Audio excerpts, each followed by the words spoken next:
The Sydney to Hobart Race. It's one of the most demanding sailing competitions in the world. The race attracts some of the best sailors from around the globe, many highly paid professionals on expensive yachts. At only 35 feet long, the AFR Midnight Rambler and its amateur crew seemed unlikely competition. On December 26, 1998, the Midnight Rambler and 114 other boats set sail from Sydney, Australia on a 723-mile race to Hobart, Tasmania. The weather was beautiful at the start, but conditions quickly deteriorated. Into the Storm draws from first-hand accounts from the crew of the Midnight Rambler. I was watching the digital readout and it was saying 30 knots, 40 knots, 50 knots, and then the screen, the digital readout went blank. So I've looked up and the wind has blown the wind meter off the top of the mast.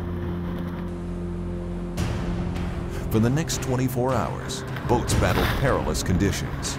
Wind gusts of nearly 100 miles per hour and monstrous 80-foot waves that towered over boat masts. We had two bad knockdowns. The force of the wave just took me away. There was no way you could hang on. I floated through the air with as much dignity as I could muster and cracked my head on one of the bolts that was holding fittings on the deck.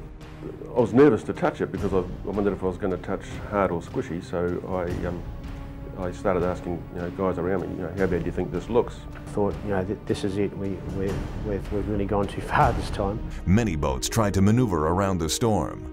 Others ran for land. But the crew of the AFR Midnight Rambler chose to head directly into the storm. By the time the race was over, 5 yachts had sunk.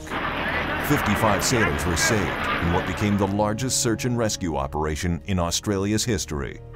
And tragically, 6 men died. After 3 days and 16 hours, the Midnight Rambler reached Hobart the overall winner. It was the smallest boat to win the race in 10 years. Their stunning victory and the teamwork that made it possible hold valuable lessons for success in today's demanding business environment. Into the Storm. It's a gripping adventure story, an invaluable guide for teamwork, an inspiring story of triumph over adversity.